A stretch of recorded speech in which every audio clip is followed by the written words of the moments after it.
होने के साथ शुरू हुई बैठक। आरजेडी सुप्रीमो ने नीतीश सरकार पर साधा निशाना। कार्यकर्ताओं से कहा कोरोना काल में करे जनता की सेवा।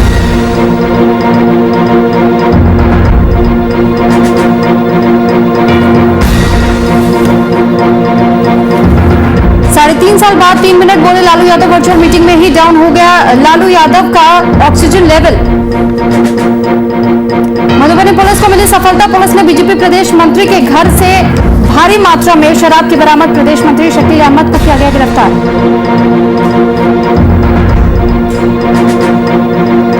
शाहजहांपुर में प्रदेश के कैबिनेट मंत्री सुरेश कुमार खन्ना ने किया मेडिकल कॉलेज का निरीक्षण। मेडिकल कॉलेज में रखरखाव का लिया जायजा। संबंधित अधिकारियों को दिए अहम दिशा निर्देश। नमस्कार, आप देख रहे हैं वीआईपी न्यूज। आपके साथ मैं हूं सुरभि तिवारी। तो देश भर में लगातार कोरोना के बढ़ते मामलों के बीच राहत की खबर है कि कोरोना संक्रमण से ठीक होने के मामले में भी लगातार इजाफा देखा जा रहा है। इसी कड़ी में बिहार सरकार के जारी आदेश के बाद दिन से ही सूबे में 18 वर्ष से अधिक और 44 वर्ष के लोगों को कोरोना वैक्सीनेशन दी जा रही है, जिसका निरीक्षण उप मुख्यमंत्री तारकिशोर प्रसाद पटना के इनकम टैक्स चौराहे पर स्थित गार्डनर अस्पताल में करने पहुंचे हैं। निरीक्षण के बाद मीडिया से मुखातिब होते हुए डिप्टी सीएम ने कहा कि सभी केंद्रों पर टीकाकरण पूर्ण रूप से डॉक्टरों की देखरेख में दिया जा रहा है।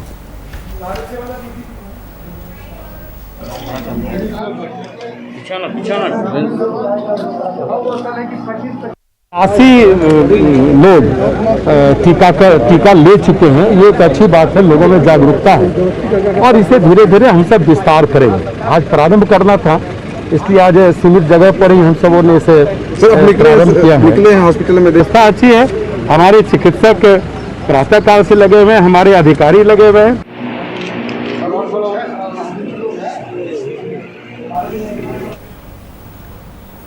और वहीं पूर्व केंद्रीय मंत्री और पप्पू यादव के बीच चल रहे एम्बुलेंस मामले के बीच अब जाप के राष्ट्रीय अध्यक्ष पप्पू यादव ने पूर्व केंद्रीय मंत्री राजीव प्रताप रूडी और उनके दामाद पर जान से मारने की धमकी देने का आरोप लगाया है। पप्पू यादव ने गाली गलौज भरे ऑडियो भी सुनाया। साथ ही राष्ट्रीय अध्यक्ष ने तत्कालीन डीएम पंकज पाल के ट्रांसफर की जांच की मांग भी की। तो मुख्यमंत्री से ये मांग की गई है।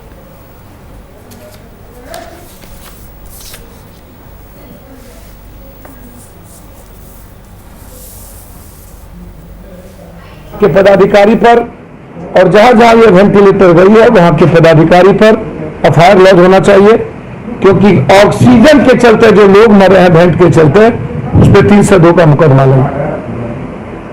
हर परिस्थिति। एक दूसरी चीज, सिलेंडर सरकार के अस्पतालों में फेंका हुआ है, जिसको मैंने ट्वीट किया, गर्दनी लाल भी है। इस तरह लगभग जगहों पर सिलेंडर और ऑक्सीजन के चलते लोग मर रहे हैं और सिलेंडर फेंका हुआ है, कोई पूछने वाला नहीं है। उस अस्पताल पर के प्रभारी पर 302 का मुकदमा लगना चाहिए। विभाग के पदाधिकारी पर।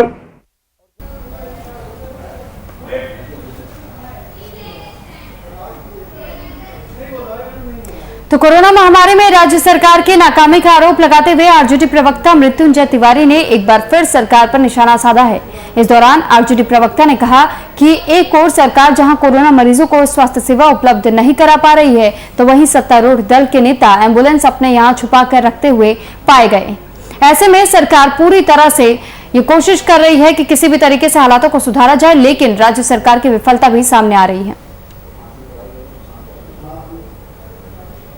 बिहार में जिस तरह से कोरोना बेकाबू है, चारों ओर हाहाकार है, बिहार की जनता त्राहिमाम कर रही है। डबल इंजन की सरकार ने बिल्कुल हाथ खड़े कर दिए हैं, बिहार की जनता को भगवान के भरोसे छोड़ दिया है। इन्हीं सब बातों को लेकर के पूरा फीडबैक लेने के लिए आज नेता प्रतिपक्ष श्री तेजस्वी यादव जी और माननीय राष्ट्रीय अध्यक्ष आदरणीय लालू प्रसाद जी अपने माननीय विधायकों के साथ, पूर्व प्रत्याशी जो हराए गए हैं उनके साथ एक वर्चुअल बैठक करेंगे। अपने नेताओं को निर्देशित करेंगे किस तरह से अभी जनता की सेवा की जाए। बिहार में जिस तरह से कोरोना बेकाबू है, चारों ओर।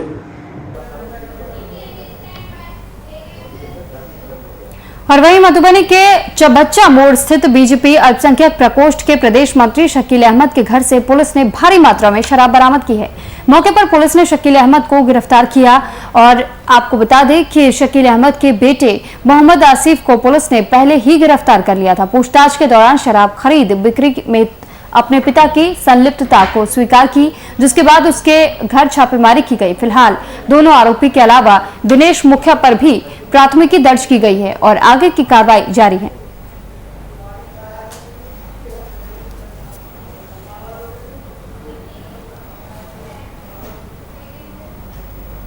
तो वहीं दूसरी ओर झारखंड हाईकोर्ट ने कोरोना के बढ़ते संक्रमण को लेकर स्वतः संज्ञान से दर्ज जनहित याचिका के तहत राज्य सरकार के आग्रह पर सुनवाई की है, जिसमें chief justice doctor Ravi Ranjan और जस्टिस उदित नारायण प्रसाद की खंडपीठ में वीडियो कॉन्फ्रेंसिंग के माध्यम से सुनवाई हुई, जहां चीफ जस्टिस और जस्टिस ने थानों में और कई संस्थानों में जब्त ऑक्सीजन सिलेंडर को तत्काल रिलीज करने का आदेश दिया और साथ ही जिला उपायुक्तों को निर्देश दिया है कि इस पर कार्रवाई करें और जितने भी जब्त सिलेंडर हैं उसे राज्यवासियों की जिंदगी को बचाने में उपयोग करें।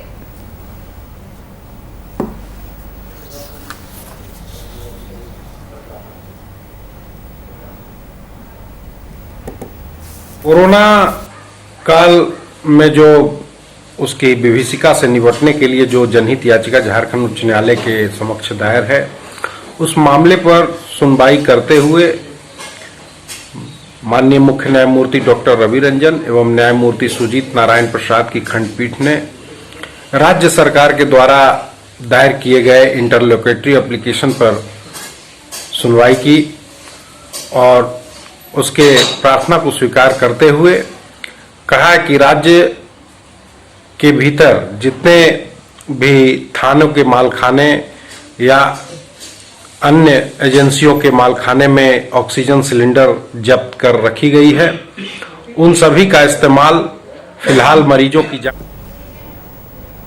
सरकार की काफी फजीहत के बाद अब सरकार की नींद खुली है और सरकार के जनप्रतिनिधि कोरोना की रोकथाम के लिए कदम उठाने लगे हैं। इसी कड़ी में बिहार के उप मुख्यमंत्री तारकिशोर प्रसाद पटना के कदम कुआं स्थित सामुदायिक किचन का दौरा करने पहुंचे। यहां उन्होंने लोगों से बात कर सामुदायिक किचन का जायजा लिया। इस दौरान उन्होंने खुद से ही लोगों को चावल भी परोसा।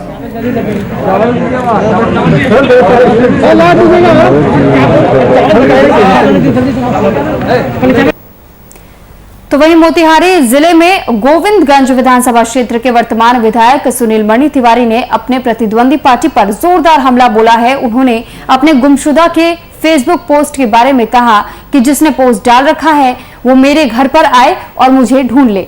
साथ ही उन्होंने ये भी कहा कि पोस्ट करने वाले से नगद इनाम लेकर जाएं। विधायक ने बताया कि सत्ता में आए उन्हें 6 महीने ही हुआ और वह नियमित रूप से अपने क्षेत्र का भ्रमण स्वच्छता और ईमानदारी से करते हैं।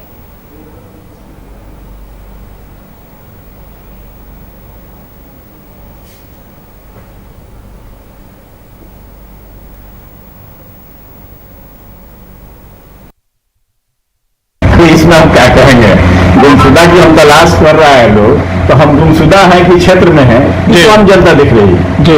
हम तो प्रतिदिन कोरोना काल में भी जी जनता के बीच में है जी। कभी हॉस्पिटल में जा रहे हैं, कई पंचायत में जहाँ वैक्सीन हो रहा है वहां पर खड़ा है जी, वैक्सीन की व्यवस्था कर रहे हैं।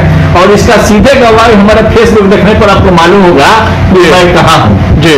अगर किसी को दिन में दिखाई न दे हाँ तो मैं उस पर क्या बोलूँ। बिल्कुल, लेकिन उसमें तो साफ साफ फोटो के साथ लगाया गया गुमशुदा की तलाश 2 लाख रुपए इनाम भी रखा गया। 2 लाख नहीं 20 लाख 20 लाख रुपए का इनाम। 2 लाख नहीं 20 लाख 20 लाख का इनाम रखा गया। बहुत लोगों ने कहा कि मैंने देखा है, आइए हमको रुपए दीजिए, हम माने उपलब्ध कराते हैं जी। उसके बाद उसने बंद कर दिया जी। फेक आईडी से जो विरोधी लोग हैं जी का काम है, उससे उस पर हमको कोई तर्क वितर्क करने की जरूरत मेरा जी नहीं है। पढ़ने वाला कहते रहेगा जी आगे बढ़ने। सोशल मीडिया के बारे में क्या कहिएगा आप? जिस आईडी से ऐसी मतलब घटिया पोस्ट किया गया है उसके बारे में क्या कहिएगा आप? उस आईडी में फेक आईडी है, कोई आईडी उसका ओरिजिनल आईडी नहीं है। नहीं। बिहार में कोरोना को लेकर जारी सियासत के बीच लॉकडाउन को लेकर सत्तारूढ़ गठबंधन में ही घमासान की स्थिति अब उत्पन्न होने लगी है। इस घमासान पर कांग्रेस विधानमंडल दल के नेता और भागलपुर विधायक अजित शर्मा ने तल्ख टिप्पणी दी है। उन्होंने जेडीयू नेता ललन सिंह द्वारा बीजेपी के प्रदेश अध्यक्ष डॉक्टर संजय जायसवाल पर किए गए टिप्पणी को गैर जिम्मेदाराना और हास्यास्पद बताया है।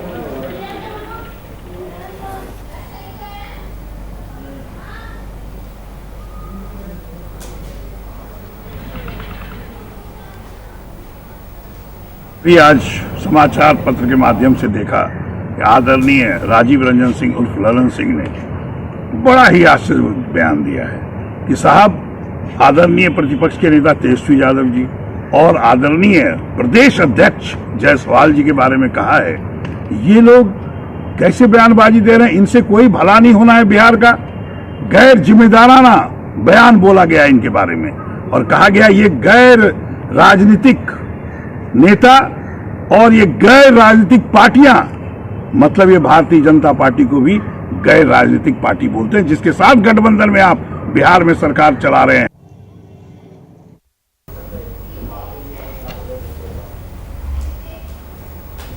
देहरादून में हंस फाउंडेशन की संस्थापक माता मंगला और भोले महाराज के सहयोग से मसूरी विधानसभा क्षेत्र के 15 ग्राम पंचायतों और 5 क्षेत्र पंचायतों में ऑक्सीमीटर और थर्मामीटर वितरित किया गया। वहीं इस दौरान जूस और ग्लूकोज के पैकेट का भी वितरण किया गया।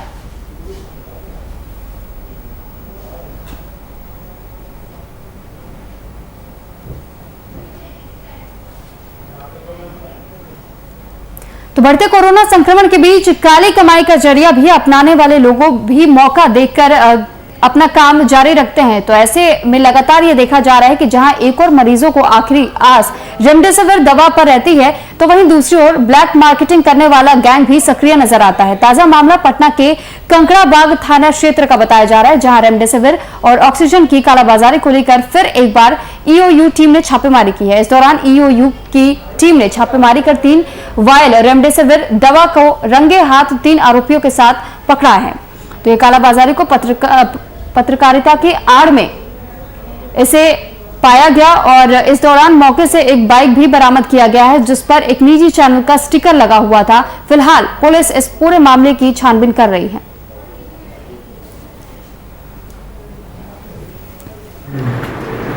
हम लोगों ने एक ट्रैप किया हुआ था और इसमें कुछ लोग रेमडेसिविर इंजेक्शन की लेन देन कर रहे थे और जिसमें हमारी टीम तीन लोगों की गिरफ्तारी की गई है। उधर से लगाई है और अभी पूछताछ चल रही है। इसमें आगे कुछ और होगा तो हम लोग आगे अपडेट करेंगे आपको। सर भी ये इनके पास मालन का वो था इंजेक्शन, और ये इंजेक्शन तो अभी कुछ दिन पहले भी अभी हमारे ड्रग इंस्पेक्टर रहेंगे, बताएंगे कि किन हॉस्पिटल को अलॉट किया गया था।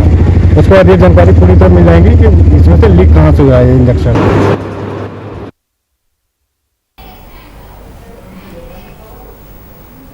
शेखपुरा में 18 वर्ष से 44 वर्ष की आयु वाले नागरिकों को टीकाकरण के लिए इंतजार की घड़ियां समाप्त हो रही हैं। जिले के सभी प्राथमिक स्वास्थ्य केंद्रों और सदर अस्पताल में इस उम्र के व्यक्तियों को टीकाकरण किया जाएगा। तो टीकाकरण का समय सुबह 10 बजे से दोपहर 2 बजे तक है। Civil surgeon doctor Krishna Murari Prasad Singh ने बताया कि टीकाकरण के लिए सभी प्रशासनिक तैयारियां पूरी कर ली गई हैं।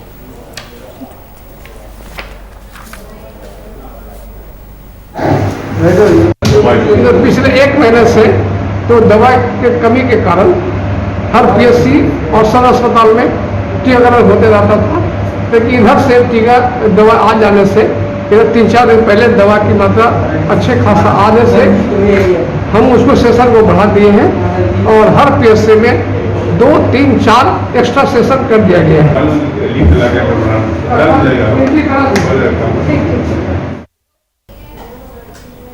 पटना में 18 से 44 साल तक के लोगों को कोरोना वैक्सीन दी जा रही है। वैक्सीन को लेकर युवाओं में काफी उत्साह था, लेकिन राजधानी के कई सेंटरों पर वैक्सीन नहीं पहुंचने को लेकर लोगों में निराशा है। वहीं उनका कहना है कि बड़ी मशक्कत के बाद रजिस्ट्रेशन हुआ था, जिसके बाद अभी तक वैक्सीन की शुरुआत नहीं हुई है। तो पटना की तस्वीरें आपको दिखा रहे कि कैसे यहां पर जैसे ही अनाउंसमेंट किया गया बिहार में कि तमाम सेंटर्स पर अब जो 3.5 लाख की डोजेस बिहार को सौंपी गई है वो तमाम सेंटर्स तक पहुंच गई है। तो ऐसे में उत्सुकता देखने को मिली है 18 प्लस के ऊपर के लोगों को, लेकिन वहीं पर अगर 18 प्लस के आयु वाले लोग जो बताए जा रहे हैं, जो कि 44 साल तक के लोगों को भी इंजेक्शन लगाया जाना है, तो ऐसे में इस वैक्सीन की लंबी इंतजार जो लोग कर रहे थे उनका इंतजार थोड़ा और लंबा होता हुआ यहां नजर आ रहा है, क्योंकि कई ऐसे सेंटर्स बिहार में बताए जा रहे हैं जहां पर बिहार में अभी तक वैक्सीन की खेप नहीं पहुंची है कि 18 से 44 वर्ष के लोगों को सही मात्रा में ये वैक्सीन की डोज दी जा सके। और यही वो वजह है जिस वजह से जहां एक और उत्सुकता भी नजर आई युवाओं में जिनको आज वैक्सीन लगी है, तो वहीं दूसरों में उदासी भी और मायूसी भी देखी गई।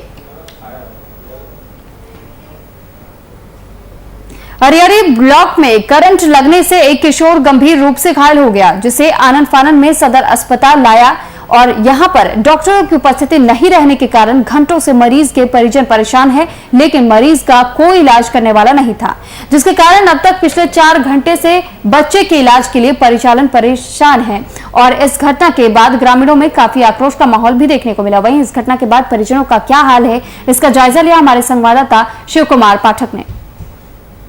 कोरोना महामारी का पूरे देश पर व्याप्त है और राज्य सरकार और स्वास्थ्य विभाग का दावा है कि सारी तैयारियां पूरी है कोरोना से लड़ने को लेकर, लेकिन आज ये सदर अस्पताल का लेजर व्यवस्था का देखते हुए कि एक मिल्की गांव का एक करंट लगा हुआ एक व्यक्ति कम से कम 4 घंटा से सदर अस्पताल पे आया हुआ है, ना कोई डॉक्टर है ना कोई देखने वाला है। ये उनका मौत हो चुका है कि क्या है? पूरे ग्रामीण कम से कम 4 घंटे से डॉक्टर का वेट कर रहे हैं, लेकिन ना कोई डॉक्टर है और क्या लेटर स्थिति है। आइए उनके परिजनों से हम बात करते हैं। बताइए कि क्या मामला हुआ है? ये मामला है क्या, सुबह का है, जैसे कि एक बच्चे को करंट लग गया, इसमें बिजली विभाग की लापरवाही के कारण उन्होंने आधा अधूरा काम किया और बाकी ये पढ़ाई हो जाए। वो लगातार पेड़ से ये क्या बोलते बिजली को से टूट गया था और ये बच्चा अपना बकरी पकड़ने के दौरान उसमें उसके संपर्क में आ गया, जिससे कि उसके करंट लग गया। हम लोगों ने देखा कि वो बेहोशी की हालत में है, तो उसको आनन फानन में जैसे ही ये सदर अस्पताल लेके आए तो यहाँ जब देखे कि यहाँ कोई स्टाफ ही नहीं मौजूद है। एक स्टाफ से बात किए तो उसके बात करने के बाद उन्होंने 2-3 नंबर दिया। कितने देर से आप लाए हुए हैं? हो गया 2-3 घंटे हो गए हैं, कोई डॉक्टर कोई डॉक्टर नहीं आया है। तो हमने विधायक के पास भी गया तो उन्होंने बोला कि ये डॉक्टर है वहाँ पे मौजूद और उसका भरोसा दिया, तो हम लोग अभी यहाँ पर आए हैं। ये यहाँ की व्यवस्था है, आप देख सकते हैं सदर अस्पताल से कोई डॉक्टर नहीं कोई आया है। लगभग 4 घंटा हो गया है कि बच्चा का मौत हुआ है कि नहीं हुआ है, ये लोग असमंजस में है। राम भरोसे सदर अस्पताल का स्थिति है। Shiv Kumar Pathak, VIP news, Sheikhpura. राजधानी पटना में स्वास्थ्य विभाग की बड़ी लापरवाही सामने आई है, जहां गर्दनीबाग स्वास्थ्य सेवा केंद्र परिसर कबाड़ में एक नहीं 2 नहीं लगभग 36 सिलेंडर पाए गए हैं।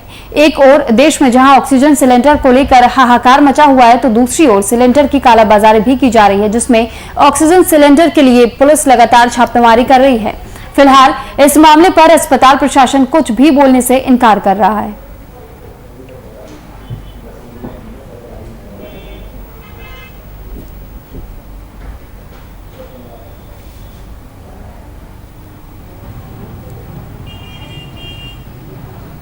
तो पटना की तस्वीरें आपको दिखा रहे हैं, जहां पर कई सारे ऑक्सीजन सिलेंडर्स देखे जा सकते हैं कि कैसे खुले मैदान में इसे देखा जा रहा है और कालाबाजारी किस तरीके से की जा रही है। लेकिन जब पुलिस पर सवाल खड़े किए जाते हैं कि आखिर इस बात की जानकारी पुलिस को कैसे नहीं है, तो पुलिस इस पर कुछ भी कहने से बचती है। तो पटना के देखिए तस्वीरें भी आपको दिखा रहे हैं कि कैसे राजधानी पटना में स्वास्थ्य विभाग की बड़ी लापरवाही सामने आई है और गर्दनीबाग स्वास्थ्य सेवा केंद्र परिसर में कबाड़े की तरह ही सिलेंडर्स को देखा गया। देहरादून में गुप्त सूचना के आधार पर पुलिस, जिला प्रशासन और हेल्थ विभाग की संयुक्त टीम ने GMS रोड स्थित केशव अस्पताल पर छापेमारी की। छापेमारी के दौरान टीम को अस्पताल में 12 कोविड के पेशेंट मिले, जबकि अस्पताल के पास कोविड मरीजों के इलाज की कोई भी परमिशन और फैसिलिटी नहीं है। इतना ही नहीं, अस्पताल तय दामों से अधिक पैसा भी मरीजों के इलाज के नाम पर लूट कर रहा है। वहीं मौके पर पहुंची टीम ने अस्पताल से सभी दस्तावेज को सील किया है और संयुक्त रिपोर्ट तैयार कर आगे की कार्रवाई के लिए हेल्थ विभाग को भेज दिया गया है।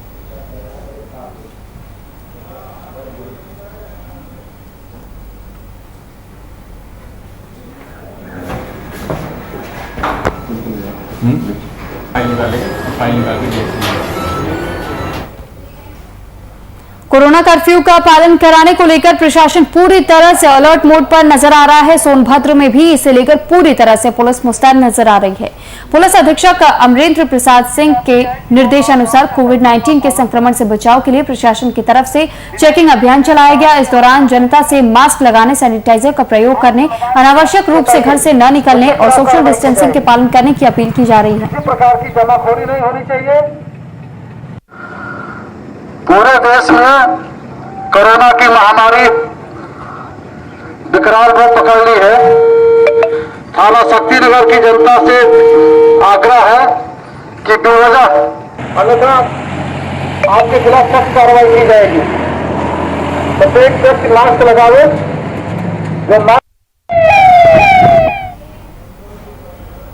तो चंदौली में आकाशीय बिजली की चपेट में आने से 3 ग्रामीण झुलस गए, जिसमें 2 की मौत हो गई जबकि एक युवक गंभीर रूप से घायल है। मामला चकिया कोतवाली क्षेत्र के जोगिया कला गांव के पास का बताया जा रहा है। फिलहाल घायल को इलाज के लिए अस्पताल भेज दिया गया है।